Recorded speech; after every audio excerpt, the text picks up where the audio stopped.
welcome back. I'm Pat, and this is Excursion with Pat presents Miramichi Voices, where we sit down with people who have helped shape our community and hear the stories that made Miramichi that it is today. Today, I'm honored to be joined by someone who has spent many years here on the Miramichi. He has witnessed decades of change, met countless people, and experienced events that many of us have only heard about. Please join me in welcoming my father, Pops. How do you doing, Pops? How you doing today? I'm doing great today, Pat. Everything's hunky-dory, a little bit of rain, but it's great. Yes.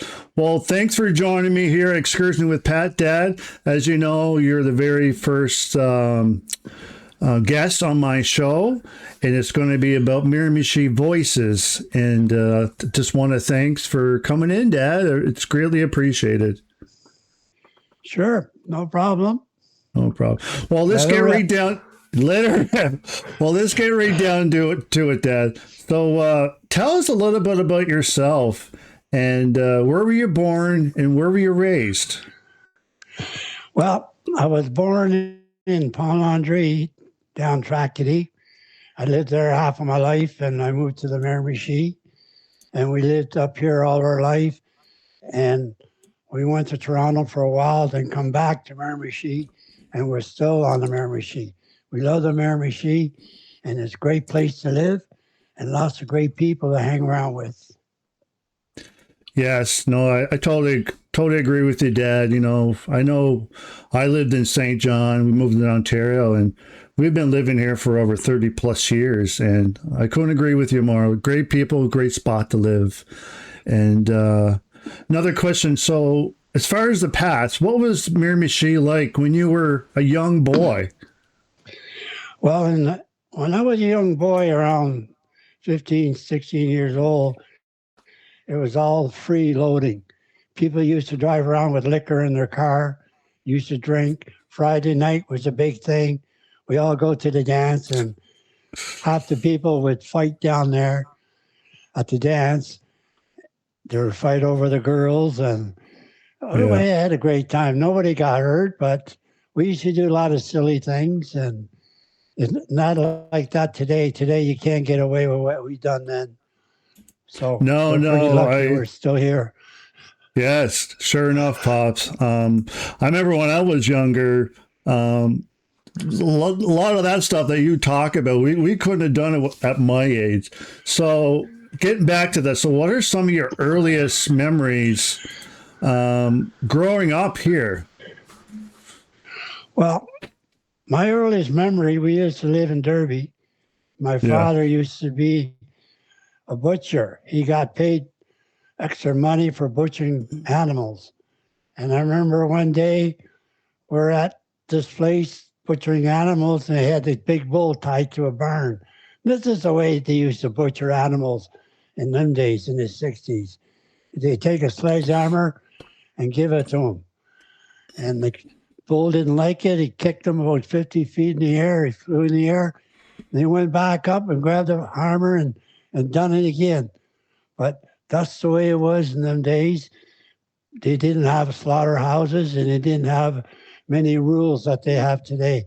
Today, you can't do anything like that. You got to have special cages, and you can't let the animals suffer like they used to. But that was the old days, and them days are gone, and we move on. Exactly. So growing up in the Miramichi, I bet you had a lot of different things that you considered fun, and that no longer, and places that no longer existed here in the Miramichi. Do you still remember some of the things in the past that you still wish that was still here? Like, do you remember anything that you had fun doing in the Miramichi that's no longer existing here? Well, when I was younger, we used to play hockey at the old Civic rink. And I remember one year, I was 14 years old. We met Gordie Howe at the Civic Center. Me and my brother played hockey there. And we went to the banquet, and that was the best. And one time, Johnny Cash came down and sang at the old Sinclair rink.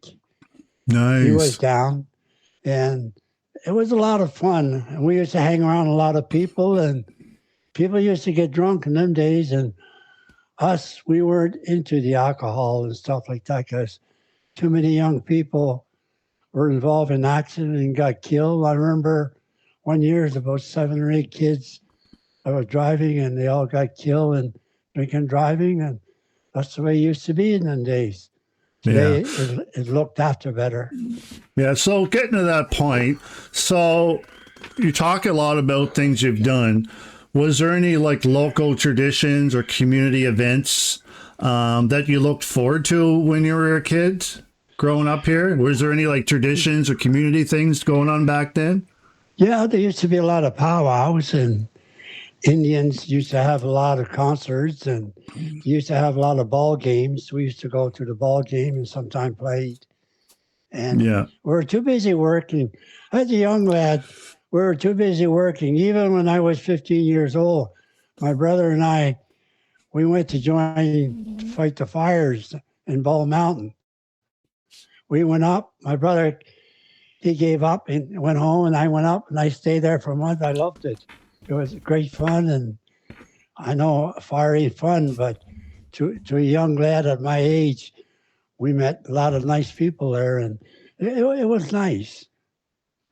I bet it was. So meeting a lot of people, and there's a lot of people that ask this question too.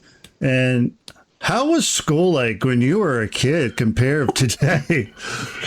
Well, to me, it was quite rough because we were French.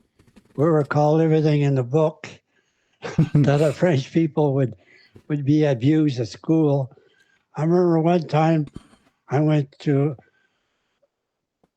I shouldn't mention the school, but don't say the school. Just say it's a militant school anyway.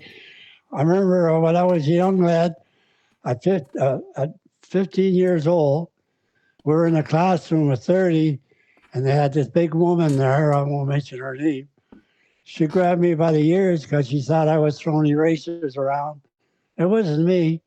It was one of the other kids that I didn't squeal on. And I brought me up, and they had a strap. So she gave it to me, 10 in each hand. And one she come down, and I pulled out, and she got her on the thigh. Kind of got her pissed off. She gave it to me a little harder.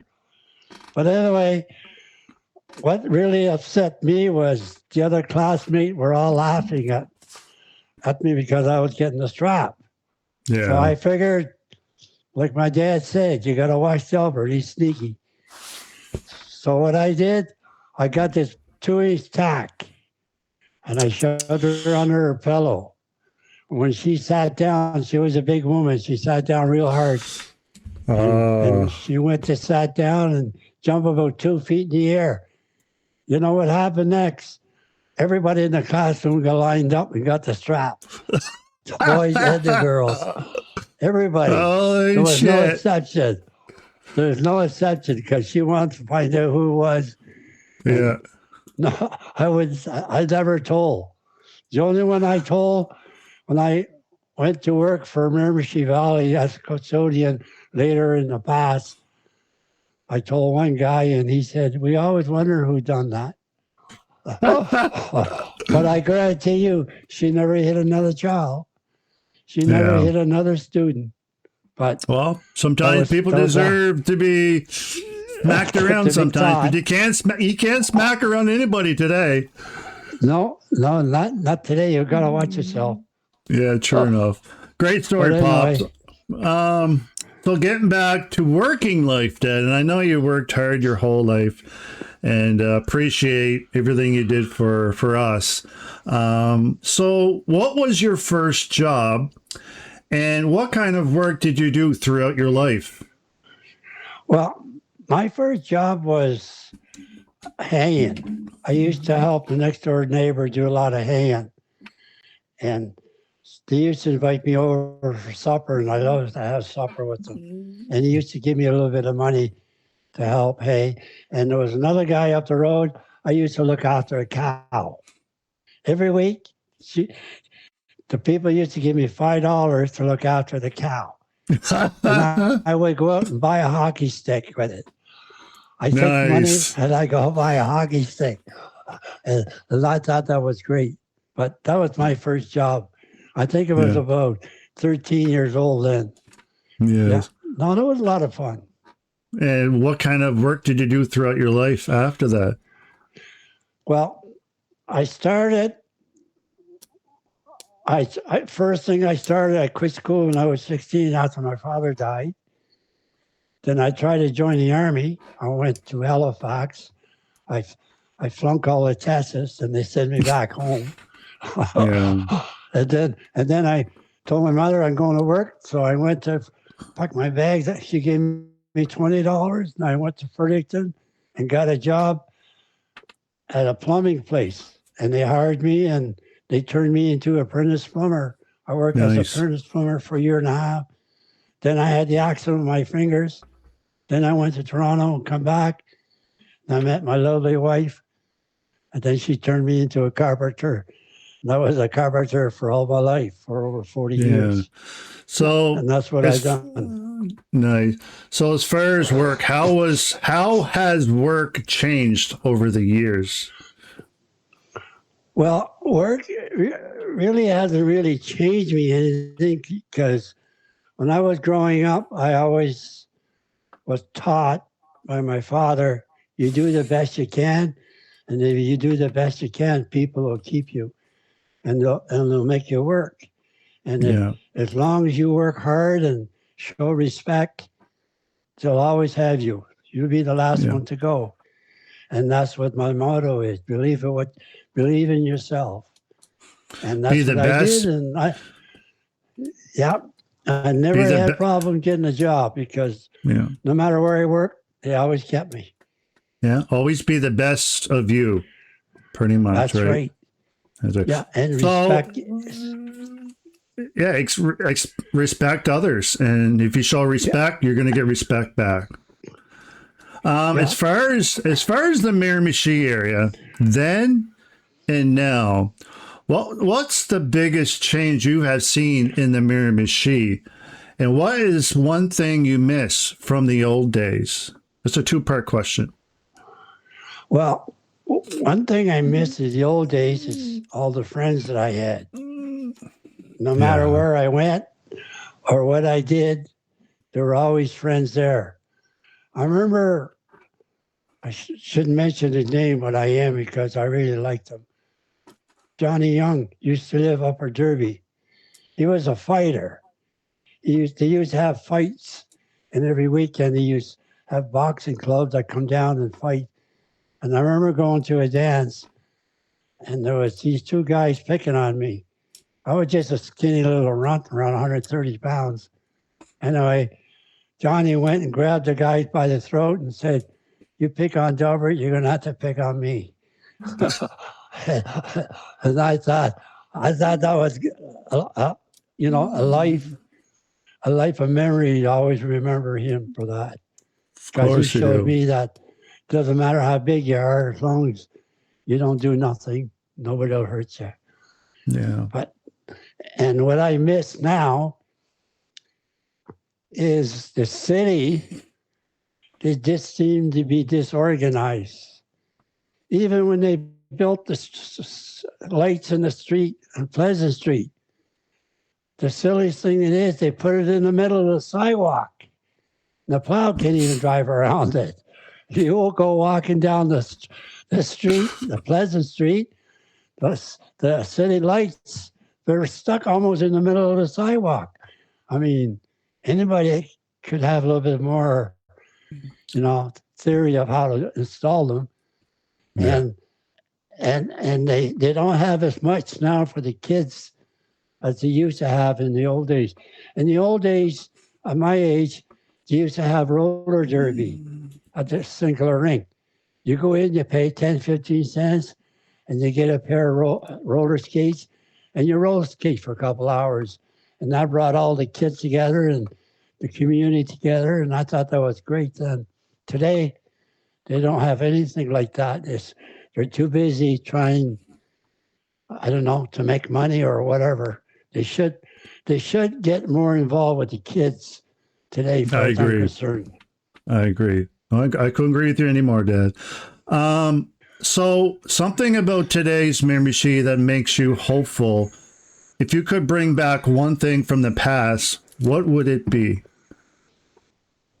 Well, I there's a lot of things, but I think today everything is getting to be about money. Yeah, They're even closing down the theater in Douglastown.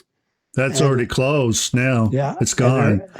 and they're making too many little takeouts. They should have a little bit better restaurants, a place people can go in and eat. Now, all the restaurants are only open on weekends, or like they'll all come back. They're not open on Mondays, and people got no place to go. I know. People got money; they can spend money.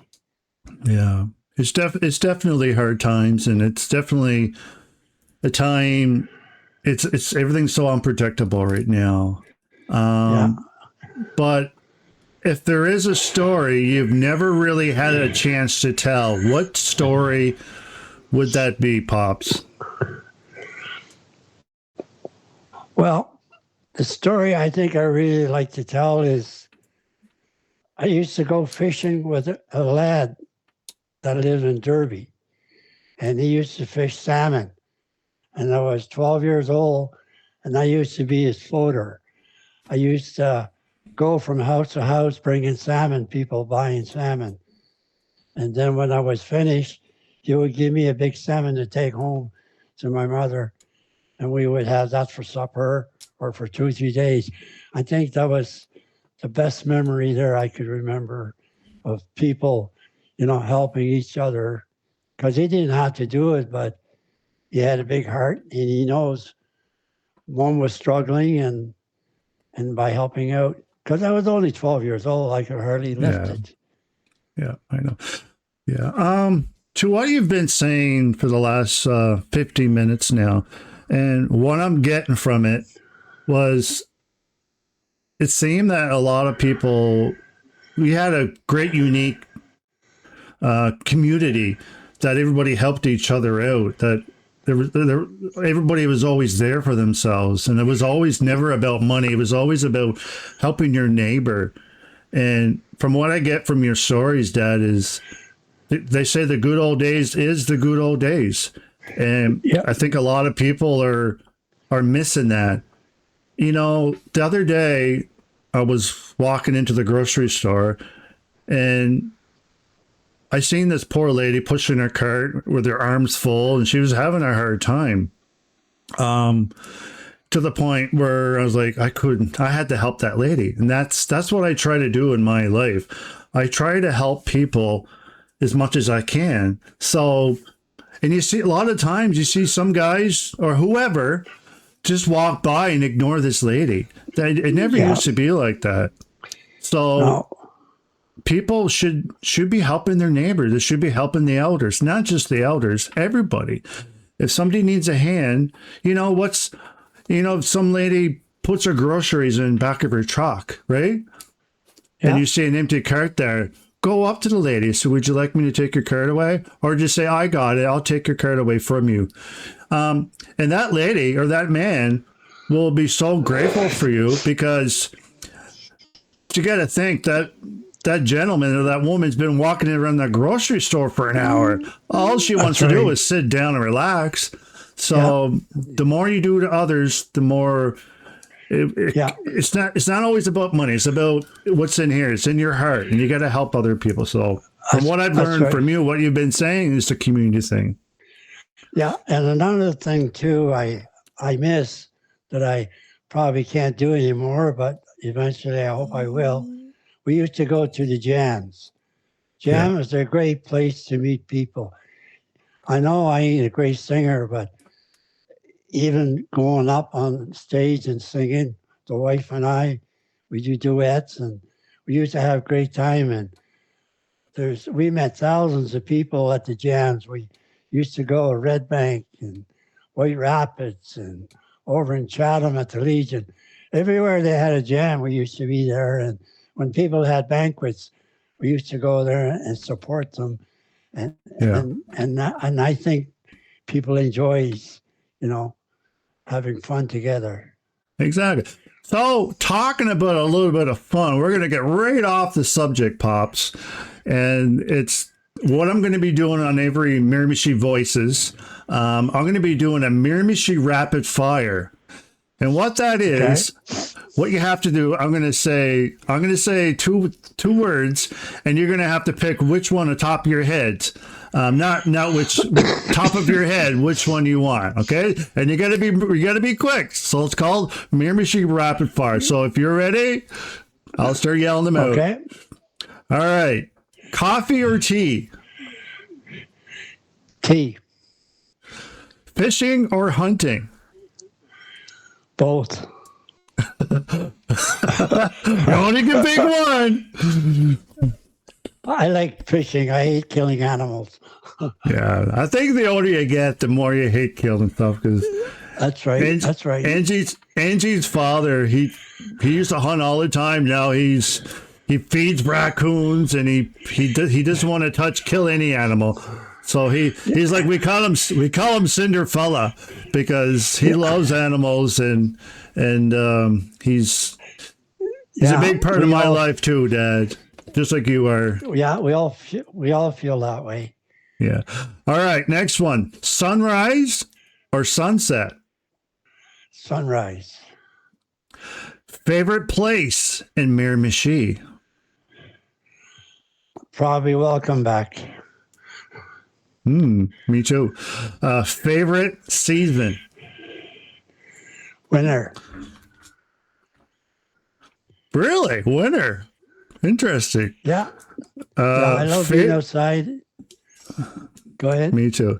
All right. Favorite local meal? Hot hamburger platter. Hot hamburger platter. That's good too. Yeah. All right. Yeah. And the last Miramichi rapid fire question. One word that describes Miramichi. One word that describes Miramichi? Home place. Yeah, I couldn't agree with you anymore. I love Miramichi because you can go fishing, and people from all over the world come down here fishing. Yeah, and I think it's the best thing that they can do, especially in the summertime. You get all these people here. You get thousands of boats out in the river, and that's really nice to see. Yeah. All right. So we're down a few final questions. And one of the four is, what advice would you give to young people growing up in Miramichi today? Well, the first thing they got to do is get their grade 12, because you can't shovel anything without grade 12. And the best thing to do is listen to your mother and father. They're not always right, but they got the best hope for you. And when you go to school, accept criticism, accept somebody telling you that you're doing things wrong, because even the teachers, sometimes they're wrong too. They all make mistakes, and they do the best they can. And I work at Miramichi Valley for 9 years, and that's the best place I ever worked. And the last 2 years I worked there when my granddaughter was going to school there. And it was a pleasure to be there. And I loved her very much. And I think that's the best thing. I even stayed an extra half a year just to be with my granddaughter. And I had a great time there. And I used to buy her lunch at noon hour. And that was a pleasure just to see the smile on her face. Nice. Yeah, we love her too, Pops. What message would you like to leave for future generations?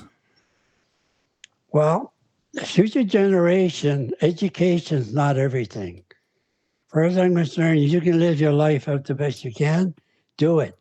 Even if you're not a genius or you got a college degree or whatever job you do, just do the best you can. You'll come along, you'll do fine. Nobody has to be a genius to make money today. Money's not everything. You got to love your people, love your friends, and I think that's the most important part. Loving people and getting along with everybody. Show respect like you want to be respected. And That's you do right. great. Yeah. So last question before we sign off here, Pops. Is there anything we didn't ask that you'd like to share? Well, there's a city traffic. That's another story. Because today I went and got my car safety check, and I only live about 10 minutes from my garage, and it would have took an hour to get there, and that's how bad the traffic is. As far as I'm concerned, the city messed all that up. They should have had that highway open behind Walmart years ago before they planned to fix the bridge. I blame the city people for that. If they would have had it done, we wouldn't have the traffic we have today. It is horrible. But people got to try to be more patient. I know it's frustrating, but be more patient. And we only got a couple more months, and then it'll be the cold weather, and it'll be back to normal for a while. Yeah, sure enough. Well, thank you so much, Pops, for coming in. Greatly appreciated. Thank you for taking the time to join me on Miramichi Voices. It's been a pleasure having you on, Pops. Well, thank you, Pat. You're doing a great job, and keep it up. And everybody's listening. Listen to Pat, what he's saying. He's getting really good at it. I try my best, Pop. I learn it from you. Well, thank you so much, everyone, for joining me here with Excursions with Pat. Presents, Miramichi Voices. Conversations like these help preserve the history of our community, one story at a time. If you haven't did it yet, please hit that like, hit that share with someone who loves in Miramichi. I'm Pat, and I'll see you all next time on another Excursion with Pat presents Miramichi Voices.